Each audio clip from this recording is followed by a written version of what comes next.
컬리가 현금 유동성을 늘릴 수 있는 거의 유일한 방법은 매입 채무를 늘리는 거잖아요. 뭐 영업이익으로 당분간 확 획기적으로 계산하기 힘들고 신규 투자도 받기 힘든다면 결국 매입 채무를 늘리는 방법인데 줄 돈을 최대한 늦게 주는 방법으로 손에 들고 있는 현금을 최대한 늘리겠다. 네네. 이런 좀 전략이라고 이해하시면 돼요.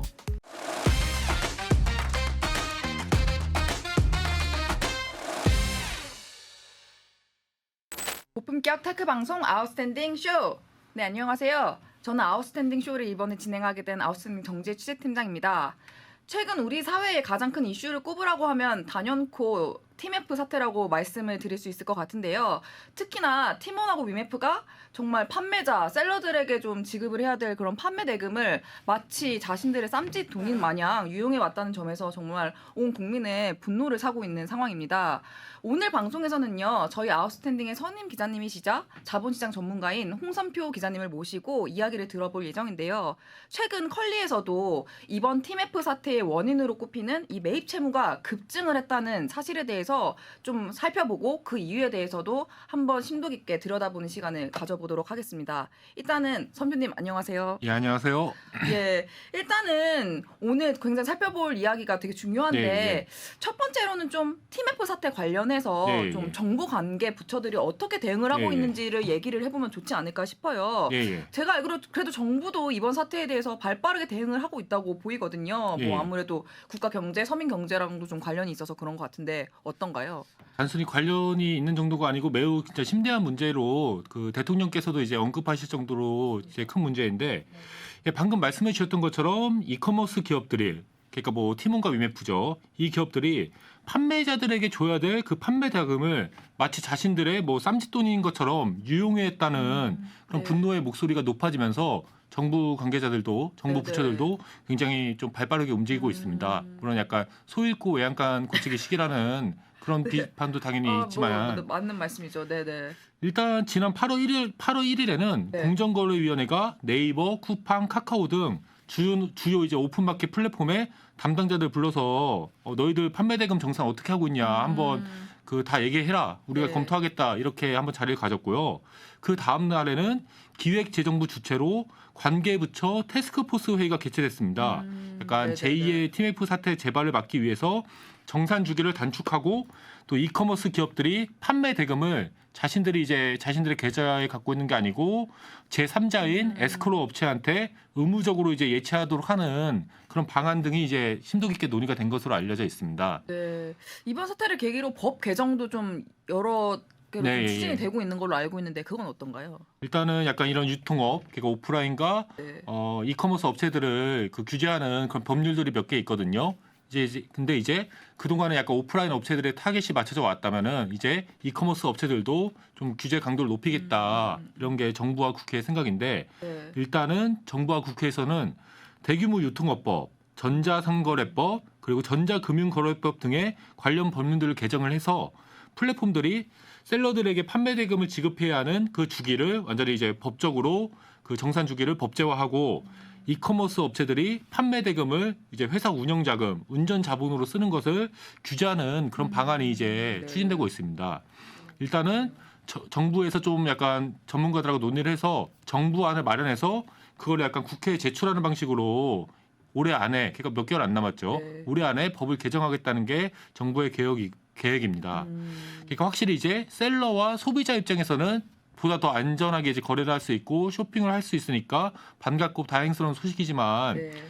이커머스 업체들의 입장에서만 보면은 기존에 없던 새로운 규제, 그것도 상당히 강한 규제가 네. 들어오는 거니까 좀 부담이 되는 상황이다 이렇게 말씀드릴 수 있을 것 같습니다. 그렇군요. 이커머스 업계에서 이렇게 네. 규제가 강화되는 거를 통해서 사실 가장 크게 타격을 입을 업체가 누구냐 하면은 컬리를 좀 많이 이야기가 나오더라고요. 예. 그 특별한 이유가 있나요?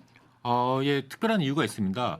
업계에서는 이 같은 그 규제 강화로 인해 방금 말씀하신 것처럼 가장 곤란한 상황에 처하게 될 기업 중에 하나로 그 컬리를 지목하고 있는데요. 일단 컬리 같은 경우에는 그 지난해 초에 상장을 자진 철회했잖아요. 그리고 그 같은 아픔을 극복하고 다시 한번 이제 상장해보자. 이렇게 상장에 또 도전하기 위해서 네네. 그러려면 이제 또 현금이 필요할 거 아닙니까? 그 투자도 해야 되고 네네. 그렇기 때문에 정산 주기를 늦춰서 매입 채무를 빠르게 늘리는 방식으로 네. 회사의 현금 흐름을 이제 강화하겠다, 유동성을 늘리겠다 이런 전략을 네네네. 막 안 그래도 딱 올해 초부터 막 펼치고 있었거든요. 네네. 그리고 그 결과 실제로 2023년 1분기 네네. 그러니까 올해 1월과 3월 사이에 컬리의 매입 채무가 매출보다 19.2배나 더 빠르게 증가했습니다. 그 증가 속도가 엄청나게 네네네. 차이가 나는 어머, 거죠. 네네. 매출이 1 증가했다고 하면은 매입 채무는 19.2배가 늘어난 거니까 엄청나게 빠르게 증가한 건데 네네. 정확히 수치로 말씀드리면 네네. 전분기 그러니까 2023년 4분기 대비 매출은 2.4%가 늘어나는 동안에 매입 채무는 46.28% 그러니까 그 절대 금액으로는 692억 원이나 이제 급증을 했습니다. 그러면은 사실 3개월 만에 매입 채무가 뭐 거의 700억 원 늘어났다는 얘기잖아요. 예. 매출은 2.4%밖에 안 늘었는데. 예. 근데 사실 이거는 좀 말이 안 되는 숫자다. 이거 너무 엄청난 일이다. 이런 생각이 드는데. 아 사실은 이제 말이 안 되지는 않고 뭐 그 경영하는 분들이 뭐 경영적인 판단을 하면은 네. 이렇게까지 끌어올릴 수는 있는 네. 것 같아요. 그러니까 이제 컬리에서 이런 실적이 이런 수치들이 나온 건데, 근데 확실히 일반적인 상황은 아니라고 그쵸, 네. 그거는 확실하게 말씀드릴 수가 있습니다. 일단은 보면은 컬리의 그 지난 1분기 전체 매입 채무 금액이 2,187억 원이었거든요. 그런데 이게 방금 말씀해주신 것처럼 전분기 3개월 전보다 692억 원이나 늘어난 겁니다. 근데 사실은 원래 네. 보면은 컬리의 매입 채무가 항상 이렇게 급증했던 게 아니에요. 컬리의 매입 채무 금액은 원래는 그냥 계속 일정한 수준을 유지해 왔습니다. 네네. 예를 들어 지난해 2분기에는 1,398억 원, 3분기에는 1,571억 원, 그리고 4분기에는 1,495억 원을 기록했습니다. 그러니까 항상 매입 채무 금액이 올랐던 것만은 아니거든요. 그러네. 줄기도 하고 그랬네요. 줄기도 하고 그랬었죠. 네네. 근데 어느 정도 일정한 그 범주 네네. 안에서. 근데 지난 1월과 3월 사이 3달 동안에는 다시 한번 말씀드리지만 매입 채무가 직전 분기보다 692억 원, 네네. 46.28% 늘어났고요. 2023년 1분기 컬리의 분기 매출이 5,391억 원이었습니다. 네네. 이게 직전 분기, 그러니까 2023년 4분기보다 4분기에는 5,264억 원이었는데 그때보다 2.4% 127억 원이 늘어났는데 그쳤는데 네. 매입 채무는 700억 원이나 늘어났으니까 컬리의 지난 1분기에 엄청난 일들이 있었다. 이렇게 그러게요. 볼 수 있는 거죠. 이거 너무 좀 일반적이지가 않은데, 근데 저희가 좀 얘기를 깊게 논의하기 예. 전에 사실 이제 아마 이 방송 보시는 분들은 매입 채무가 뭔지는 아시겠지만 그래도 이제 모르시는 분들도 있으니까 조금 짚고 넘어가야 될 것 같은데, 매입 채무가 뭔지, 매입 채무가 늘어나면 회사에 어떤 영향을 미치는지 예. 좀 말씀을 해주시면은 이제 회계적인 내용에 대해서 예. 모르시는 분도 이해를 할 것 같은데. 이 매입 채무란 일단은 컬리와 같은 유통업체가 상품 자체는 납품받았지만 아직 이제 납품업체들한테 돈은 지급하지 않은 네네. 그런 상품 대금이라고 말씀드릴 수 있습니다. 네네. 근데 쉽게 말해서 그냥 남한테 줘야 될 외상대금이다, 외상값이다 이렇게만 이해하셔도 큰 무리는 네. 없는 것 같고요. 그리고 당연히 이제 언젠가는 갚아야 할 돈이기에 당연히 회계적으로는 채무로 분류가 되죠. 네네. 그리고 상품을 매입, 그러니까 사들이면서 진 채무이기 때문에 매입 채무다. 뭐 네. 이렇게 이해하시면 될 것 같고요. 근데 이제 기업 간 거래의 경우 막 우리가 뭐 편의점에서 물건 사는 것과 다르게 그렇죠. 상품이 판매된다고 해서 곧바로 이제 거래 대금이 입금되지 않는 경우가 훨씬 더 많잖아요. 네, 뭐 맞습니다. 기업 간 거래니까. 네. 그렇기 때문에 회계적으로 이런 매입 채무가 어느 정도는 발생할 수밖에 없어요. 그건 뭐 네. 당연한 거죠. 그리고 여기서부터 더 중요한 내용인데 유통업계에서는 이 매입 채무를 회사 운영 자금으로 활용하는 게 뭐 단순한 관행 수준이 아니고 굉장히 하나의 주요한 경영 기법으로 네네. 아주 오래전부터 거의 유통업의 역사와 함께 이게 뭐 시작된 경영 네네. 기법이거든요. 소비자에게 먼저 내가 납품업체한테 납품을 받았어요. 그리고 소비자한테 이 상품을 판매하고 내가 돈을 받았지만 이 판매 대금을 이게 뭐 지혜님이 납품업체예요. 지혜님한테 주지 않고 내가 이제 매입 채무로 이렇게 분류해갖고 묶어두면은 돈을 주기 전까지는 이 돈을 내 마음대로 사용할 수 있는 거잖아요. 그렇죠. 한마디로 남의 돈 갖고 이제 회사를 운영해 나가는 데 투입을 한다는 건데 사실 이번에 그 티몬과 위메프 사태가 일파만파 퍼지고 막 국가 경제에 지금 심대한 악영향을 미치는 이유 중에 하나가 두 회사를 합쳐서 이 매입 채무가 1조 원이 넘었기 네네. 때문이에요.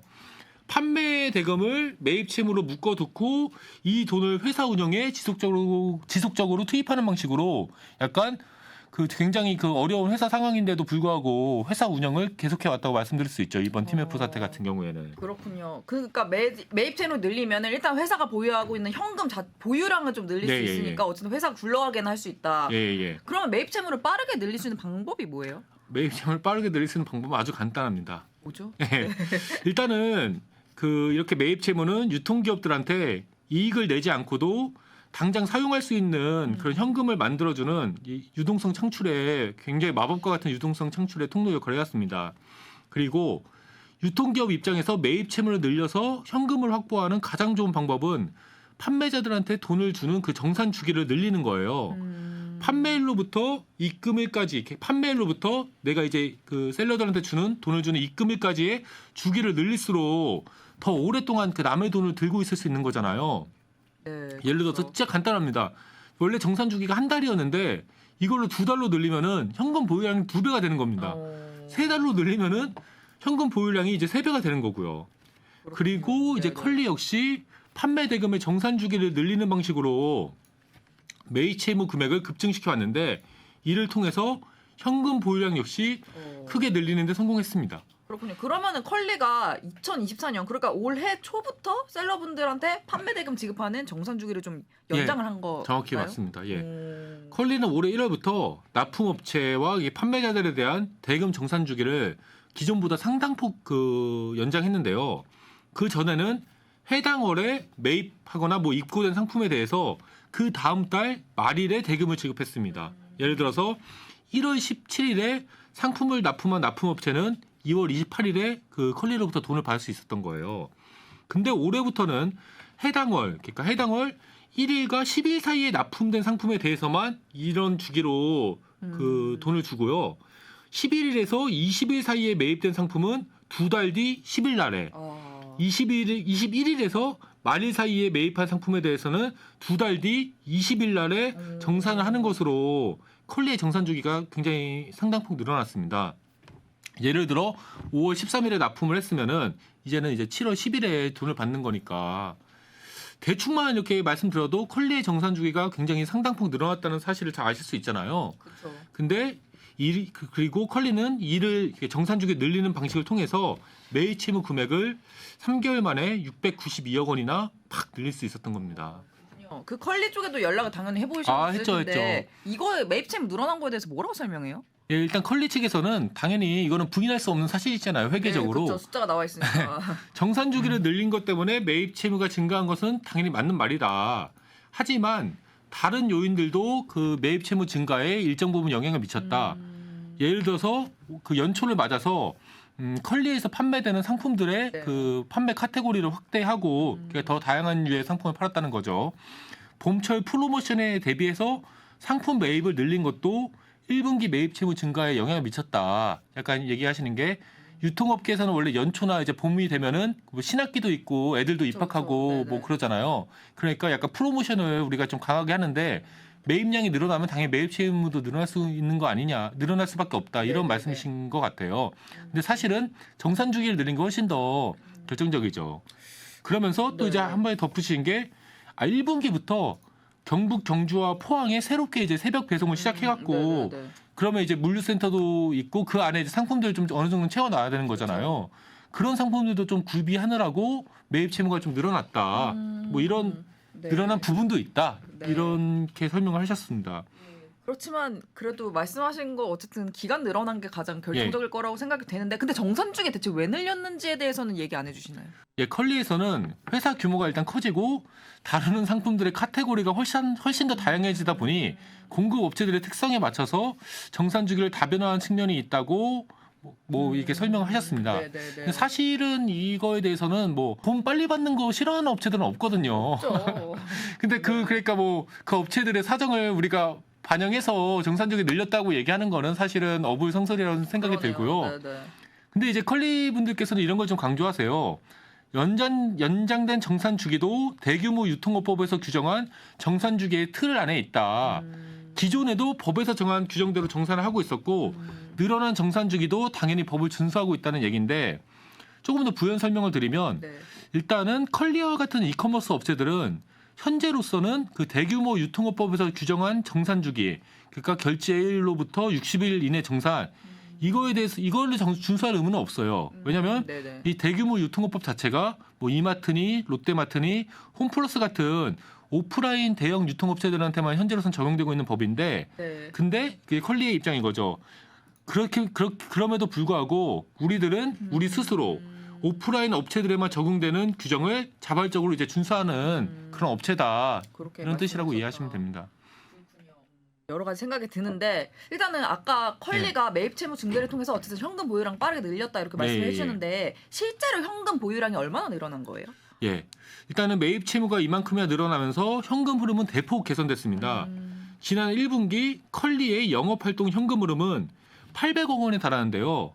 2023년 1분기, 그러니까 1년 전이죠. 네네네. 그 1년 전에는 마이너스 350억 원에 비해서 진짜. 영업활동 현금 흐름이 1,150억 원이나 이제 증가를 했습니다. 컬리 영업활동 현금 흐름은 창립 이후 계속해서 순유출만 기록을 해왔는데, 이게 뭐 회계적으로 어떤 뜻이냐면 영업을 하면 할수록 회사에서 이제 현금이 빠져나가는 뜻이에요. 그렇죠. 그런데 매입 채무를 이제 대폭 이렇게 700억 원 가까이 늘린 덕분에 1년 만에, 보다 정확히 얘기하면은 3개월 만에 영업활동 현금 흐름을 아주 획기적으로 개선할 수 있었습니다. 그 영업활동 현금 흐름이 개선이 되니까 당연히 회사가 보유하고 있는 현금 보유량은 큰 폭으로 늘어나게 되죠. 2023년 12월 말 기준으로 원래 컬리는 1,386억 원의 현금과 현금성 자산을 보유하고 있었어요. 네. 그런데 지난 3월 말에는 이 수치가 1,995억 원으로 609억 원이나 늘어난 거예요. 네네. 단 3개월 만에 현금과 현금성 자산의 보유량이 43%나 늘어난 겁니다. 늘어난 현금과 현금성 자산의 금액은 609억 원인데요. 같은 기간 동안에 증가한 매입 채무 금액 692억 원과 뭐 거의 비슷한 그러네요. 수준입니다. 숫자 비슷하네요. 네. 그런데 또 이제 같은 기간 동안에 컬리의 재고 자산 규모는 598억 원에서 649억 원으로 51억 원 늘어나는데 그쳤는데, 이 말의 뜻은 납품업체들한테 납품받은 상품을 거의 대부분 뭐 소비자들에게 판매했지만 판매 대금을 곧바로 전달하지 않고 회사 계좌에 고이 간직하고 있었다. 이게 회계적으로는 그냥 이렇게 네. 이해하시면 돼요. 방금까지 말씀드린 내용들을 종합하면은 매입 채무 증가가 컬리의 현금 유동성 개선을 전적으로 이뤄냈다는 점을 확실하게 알 수 있습니다. 네, 너무 설명을 잘해주셔서 이해가 쏙쏙 되는데, 근데 이제 이 방송 보시는 분들은 또 궁금증이 있으실 것 같아요. 네. 왜 컬리가 하필이면 매입 채무 증가를 통해서 현금 보유량을 늘리는 방법을 선택을 한 건가? 사실은 이거 방법 외에도 현금 유동성 늘리는 다른 방법들도 있잖아요. 뭐 가령 신규 투자를 유치한다든지. 근데 왜 굳이 이런 방법을 선택했을까? 컬리가 이런 방법을 선택한 거는 사실 선택했다기보다는 어쩔 수 없다는 표현이 저는 더 맞다고 생각하는데 네. 이 방법 외에는 회사의 현금 흐름을 개선할 수 있는 이제 마땅한 방법을 좀 찾기 힘들었기 때문이라고 저는 판단하고 있습니다. 네. 컬리는 지난 1분기에 창립 이후 9년 만에 처음으로 약간 분기 흑자를 달성했는데요. 네. 그게 되게 유명했었잖아요. 이 난리 났었죠. 얘기가. 예. 네. 5,381억 원의 매출에 5억 원의 영업이익을 거뒀습니다. 비록 영업이익률 자체는 0.1%에 불과했지만 네. 처음으로 약간 회사를 흑자로 돌려세웠다는 점에서 굉장히 업계에 큰 관심을 받았습니다. 네. 근데 현실적으로 말씀드리면 5억 원의 영업이익은 컬리와 같은 회사의 현금 흐름을 개선하기에는 매우 미미한 금액이잖아요. 맞아요. 미미한 금액이죠. 그리고 9년 동안 이어진 적자와 그만큼 쌓인 결손금이 지난 1분기 기준으로 2조 2,678억 원이나 되는데 네네. 5억 원의 영업이익을 거기에 약간 비교하는 거는 사실은 수가 없죠. 예. 이것도 약간 좀 무리가 있는 거고, 그렇기 때문에 회사가 벌어들이는 영업이익을 바탕으로 현금 흐름을 개선하고 현금 보유량을 늘릴 수 없다면은 다른 한 가지 방법이 있잖아요. 이론적으로는 신규 투자금을 유치하는 방법을 고민할 수밖에 없는데, 많은 분들이 알고 계신 것처럼 컬리는 이제 현실적으로 신규 투자 유치를 좀 기대하기는 힘든 상황입니다. 네, 그 신규 투자를 유치할 수 없는 특별한 사정에 대해서도 좀 설명을 해주세요. 예, 말씀드리겠습니다. 네. 컬리는 한창 IPO를 추진하던 2021년 12월에 약 4조 원의 기업 가치로 투자를 유치했었고, 맞습니다. 상장 문턱에서 미끄러진 직후였던 2023년 5월에도 약 2조 9천억 원의 가치로 기업 가치로 투자금을 유치했었는데, 근데 2024년 8월 현재 IB 업계에서 평가하는 컬리의 기업 가치는 아주 후하게 쳐준다고 해도 1조 원에 미치지 못하고 있어요. 아주 후하게 쳐도 1조 원이 안 된다는 거군요. 그렇죠. 미치지 못하고 있죠. 네. 근데 이미 4조 원, 2조 9천억 원의 기업 가치로 수천억 원대 투자를 유치했는데 이제 와서 컬리가 우리 좀 1조 원 미만의 가치로 투자금을 모으겠다 이렇게 하면은 기존 투자자들이 그거를 들고 용납할 수가 없죠. 맞습니다. 이처럼 그렇기 때문에 이제 신규 투자를 유치하기 힘든 상황이 된 거고 이처럼 영업이익을 증대하거나 아니면 외부 투자 유치를 통한 현금 유동성 증가를 최소한 당분간은 기대하기 힘든 상황인데 이 같은 상황을 누구보다 잘 알고 있기에 김스라 컬리 대표님께서도 앞으로 신규 투자는 없다고 공개적으로 발표한 바 있습니다. 이 점에 대해서는 지혜님께서 지난 3월에 직접 컬리 가셔갖고 맞아요. 컬리 주주총회에 참석해서 네. 김스라 컬리 대표님한테 직접 이야기 들으신 거잖아요. 네, 맞습니다. 제가 올해 3월에 주주총회를 직접 다녀왔는데 김소연 대표님이 직접 현재 외부 투자가 필요하지는 않아서 계획을 하고 있지 않다라고 분명하게 말씀을 하신 걸 들었죠. 네. 예, 현재 외부 투자가 필요하지는 않아서 계획하고 있지 않습니다라고 이렇게 말씀하셨는데 저는 개인적으로는 투자가 필요하지 않다는 말보다는 투자를 새롭게 받기 힘든 상황이라고 하는 게 더 정확한 표현이라는 생각이 들어요. 컬리가 현금 유동성을 늘릴 수 있는 거의 유일한 방법은 매입 채무를 늘리는 거잖아요. 뭐 영업이익으로 당분간 그렇죠. 확 획기적으로 계산하기 힘들고 신규 투자도 받기 힘든다면 결국 매입 채무를 늘리는 방법인데 줄 돈을 최대한 늦게 주는 방법으로 손에 들고 있는 현금을 최대한 늘리겠다. 네네. 이런 좀 전략이라고 이해하시면 돼요. 그렇군요. 이제 너무 왜 매입 채무를 늘리는 방식으로 했는지를 알겠는데 근데 아까 우리가 맨 처음에 봤을 때 TMF 사태 얘기를 했잖아요. 이 매입 채무를 늘리는 방식이 사실 경영적으로는 진짜 너무 위험한 방식인데 이게 좋은 게 아닌데 어떡하죠? 네. 뭐 잘 되면은 잘 될 수도 있는데 네. 한번 이제 약간 악순환에 빠져들면은 이제 굉장히 위험한 전략이죠. 이번 TMF 사태를 통해서 여실히 드러났듯이 이 같은 방식은 유통기업에게 있어서 매우 위험할 수도 있는 전략입니다. 방금 말씀하신 것처럼. 매출과 거래액이 계속해서 꾸준히 늘어난다면 매입 채무, 그러니까 쉽게 말해서 남에게 줄 외상값을 바탕으로 회사를 꾸려나가는 것도 가능합니다. 근데 매출 증가 추세가 꺾이게 되면 바로 그 시점부터 회사가 이제 그쵸. 무너질 위기에 처하게 되는 건데 일단은 돈이 부족해서 판매자들한테 지급해야 하는 판매 대금이 부족해져서 정산 일정을 맞추지 못하는 순간 요즘 워낙 소문이 빠르잖아요. 그쵸. 이런 소문이 이제 순식간에 업계에 퍼지게 되고 셀러분들은 그러면 이거 돈 못 받을 것 같은데 야 상품 내려 거기 빨리 내려 네, 뭐 너무 납품 중단해. 네. 당연히 이렇게 될 수밖에 없습니다. 사실 이분들 입장에서 이게 합리적인 선택이고 그럼요. 네네. 그리고 소비자들도 그런 소문 한번 돌면은 야 이거 빨리 환급하자 환급해 주세요 막 달려가는 겁니다. 네. 이것도 당연히 어쩔 수밖에 없죠. 이게 굉장히 그 뱅크런의 그러네요. 상황과 네, 유사합니다. 뱅크런처럼 순식간에 막 사람들이 막 은행 달려가고 돈 찾으면은 회사 은행도 순식간에 무너지는 게 뱅크런이잖아요. 네. 근데 이런 뱅크런과 같은 방식으로 이게 잘못하면 순식간에 회사가 위기에 처할 수도 있는 거고 우리는 이미 이번 TMF 사태를 통해서 그런 상황을 봤습니다. 이처럼 매입 채무를 증가시켜갖고 단기간에 현금 흐름을 급증시키겠다. 이거 자체는 회사를 매우 큰 리스크에 노출시키는 일이라고 말씀드릴 수 있고요. 네. 그리고 또 제가 이제 또 사모펀드 대표님 그런 분들 얘기해 보면은 예, 자산운용업계에서는 컬리가 이런 약간 위험한 베팅을 선택한 이유 중에 하나로 최대 주주인 그 앵커 에쿼티 파트너스를 비롯한 기존 투자자들의 엄청난 그 수익성 강화 압박, 수익성 개선 압박을 들고 있어요. 그 앵커 에쿼티 파트너스가 사실 최근에 TMF 사태 관련해서도 좀 계속 이름이 나오는 회사잖아요. 네.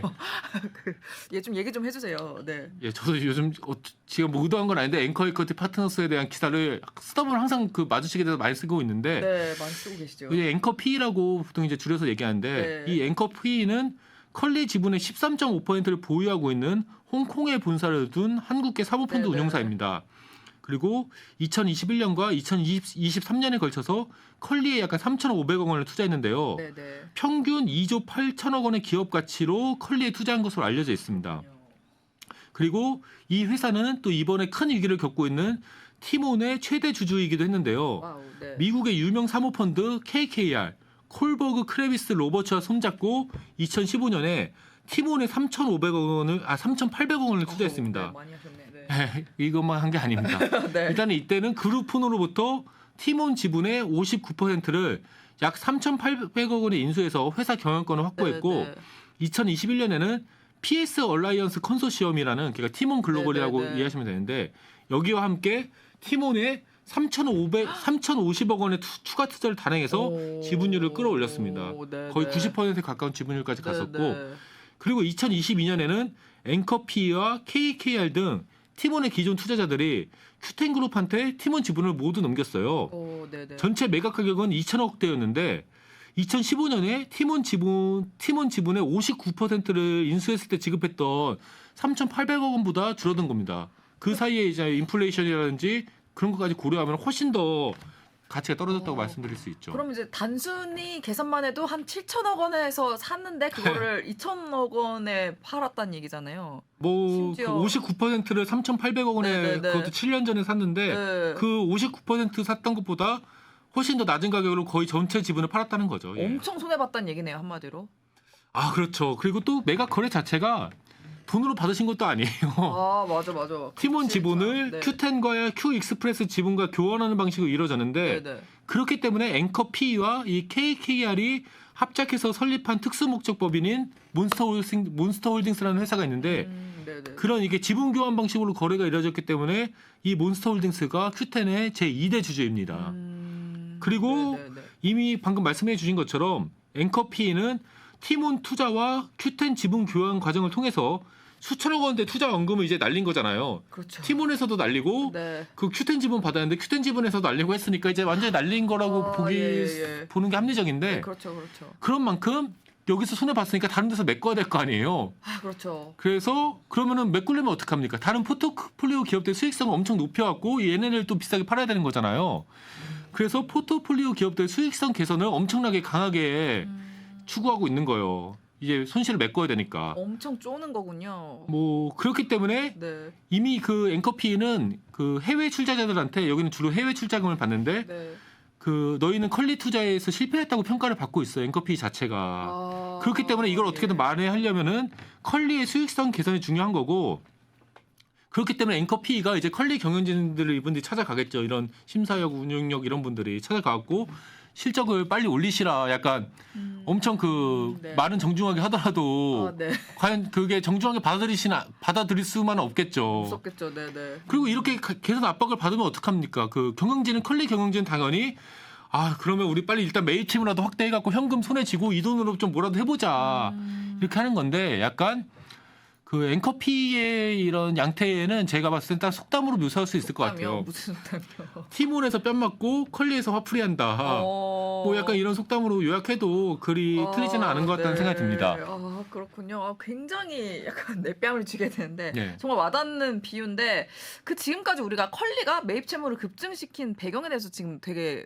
찬찬히 살펴봤잖아요. 예. 근데 이제 맨 처음에 봤듯이 그 앞으로는 정부하고 국회가 이거 판매대금 늦게 주는 식으로 이렇게 뭐 판매대금 회사 운영자금으로 쓰는 거 이게 못하게 하려고 하잖아요. 지금 제동을 좀 걸고 있는 예. 건데 그러면 이건 지금 컬리 경영과 그 상장 추진에 굉장히 좀 결정적인 영향을 미치지 않을지 이런 생각이 들거든요. 맨 처음에 말씀드렸던 것처럼 네. 그 이번 TMF 사태로 인해서 정부와 국회에서 이커머스 업체의 정산주기 단축 및 법제화 네. 그리고 판매대금 유용 제한 등의 그런 법률이 입법할 예정이기 때문에 컬리는 이제 올해 초부터는 우리 한번 매입 채무 늘리는 식으로 현금 보유량 늘려보자 이렇게 막 했는데 이제 이거는 하면은 정부와 국회 그리고 각국 규제 당국에 집중 포화를 맞게 될 거기 때문에 그렇군요. 이거는 네. 좀 속도를 늦출 것으로 예상이 됩니다. 그러니까 상장 재추진을 위해서 현금 유동성을 늘리고 매입 채무를 이제 급증시켰는데 앞으로는 이 같은 전략을 사용할 수 없게 됐다고 보는 게 합리적이고요. 네네. 이제 컬리 입장에서는 그러면 이제 영업이익 확대도 지금 당분간은 그것만에 기댈 수는 없는 거고 외부 투자도 받기는 쉽지는 않은 상황인데 과연 현금을 어떻게 확보할 것인지 상장까지는 어떻게 잘 갈 수 있을 것인지 그 길이 좀 험난해졌다고 볼 수 있고요. 많이 험난해졌네요. 네. 또 이제 정치권에서도 이번 TMF 사태로 인해서 이커머스 업체들의 매입 채무, 정산주기, 판매 대금 이런 거에 대해서 굉장히 더 지켜볼 거 아닙니까? 유심히. 네. 이것도 컬리한테 적지 않은 부담이 되고 사실 뭐 지혜님은 뭐 잘 아시겠지만 제가 약간 그 국회의원 보좌관분들하고 좀 친한 분들이 몇 분 계시잖아요. 네네네. 그래서 이번 취재를 위해서 관련 상임위원회 소속 국회의원의 그 보좌관분하고 제가 좀 네네네. 얘기를 했는데 이 보좌관은 이제 뭐 당연히 이건 공식적인 답변일 수도 있지만 이렇게 말씀을 뭐라고 주시더라고요. 하시던가요? 그러니까 정리하면은 네. 컬리가 최근 소상공인들한테 줘야 할 판매 대금의 정산 주기를 늘리는 방식으로 매입 채무를 급증시키고 이를 통해 현금 유동성을 크게 늘렸다는 사실에 대해서는 이미 우리도 잘 알고 있다. 이미 사실 잘 이제 알고 있다. 저도 이번 취재를 통해서 네. 제가 좀 어느 정도 전달드린 감도 좀 있는 것 같은데, 그리고 그 보좌관 분이 그럼 현재 국회 분위기는 어떠냐고 했을 때 네. 이럴 때는 당연히 이제 정석적인 답변이 나왔습니다. 그렇죠. 뭐라고 하시는 거예요? 영세 소상공인들에게 부담을 전가하는 방식으로 부당한 이익을 추구하는 플랫폼 기업들의 행태에 대해서는 국회 역시 결코 묵과하지 않겠다. 우리도 두고만 보진 않겠다. 왜냐하면 요즘 제가 이제 조금 전에는 이제 배민 그거를 네. 방송도 진행했는데 요즘 너무 플랫폼 기업들의 그 행태가 너무 좀 약간 심각하다는 여론이 많잖아요. 맞습니다. 국회 입장에서는 이제 9월, 10월달에 이제 국정감사도 있고 얼마 안 남았네요. 네네. 그래서 아마 제 생각에는 이번 국정감사 이건 뭐 제 생각도 아니고 네. 당연히 이제 이번 국정감사는 이제 뭐 네네. 이커머스 업체와 뭐 배달 플랫폼 이런 플랫폼들에 집중이 될 것 같다는 생각이 들어요. 이미 뭐 대관팀이라든지 만나 보면은 다 네. 그쪽 자기들 오너나 CEO들 방어하기 위해서 열심히 뛰고 있는 것 같고 네. 일단은 그렇군요. 오늘은 제가 이 정도 내용까지 준비를 해왔습니다. 네, 어쨌든 국회에서도 이러한 사태를 좌시하지 않을 것이다, 묵과하지 않을 것이다라고 분명하게 이제 의사를 밝힌 건데 정말 좀 무겁게 와닿는 멘트였던 것 같습니다. 아무래도 정말 말씀하신 대로 국회에서도 이번에 TMF 사태를 보면서 좀 이커머스 기업들의 이런 매입 채무 문제를 좀 심각하게 여기는 건 확실한 것 같고요. 네, 어쨌든 너무 자세하게 설명해 주셔서 잘 들었는데요.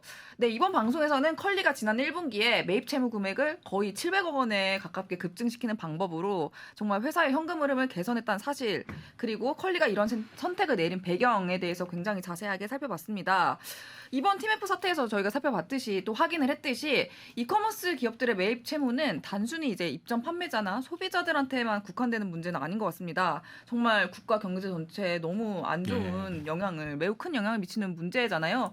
그런 만큼 이제 앞으로 이커머스의 어떤 이런 기업들의 경영 상황에 대해서 저희가 아스쇼가 그리고 아웃스탠딩이 정말 꾸준히 지켜보면서 기사로 방송으로 보도를 네. 하도록 하겠습니다. 아마 이제 활약을 해주시겠죠? 네, 정말 오늘 방송도 정말 우리 아스쇼 독자님들에게 도움이 됐기를 바라면서 정말 오늘 방송 여기서 마무리를 하겠고요. 구독, 좋아요, 알림 설정까지 잊지 말고 부탁을 드리도록 하겠습니다. 그럼 여기서 인사드리겠습니다. 감사합니다. 예, 감사합니다.